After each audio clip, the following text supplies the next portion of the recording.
Hi, my name is Lisa McDivitt. I live at 7192 Parkland Street. So I'm going to preface this by saying that I hate math. I am not good at math. I am a sociologist. I like qualitative studies. So last time I was here, I talked a little bit about the people impacted by fracking in West Virginia and Pennsylvania. So this time I'm mixing it up and trying a different approach. And I want to talk about the numbers that the industry throws at us, right? So they tell us these numbers, these percentages that make fracking seem harmless or even beneficial to our communities. For example, they tell us that only 1% of the water injected consists of fracking chemicals.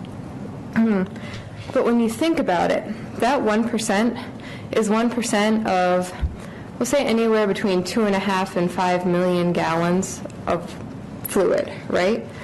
And 1% of 4 million, we'll say, is still 40,000 gallons, if my math is right, and if it's not, I apologize, of chemicals in our communities per stimulation site.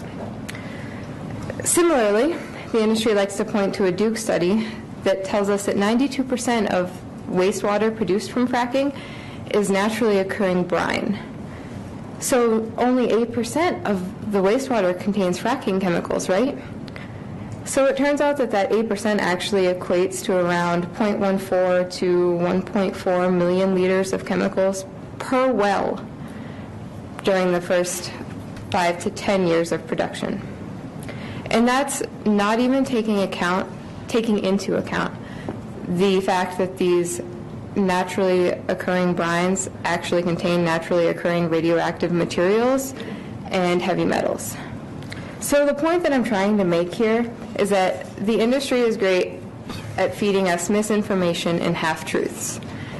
So I'm here to ask you to please pass the moratorium so that we have a chance to explore the whole truth before we decide whether or not we want this in our community, because I think that the people of Broomfield deserve that. So, thank you. Thank you.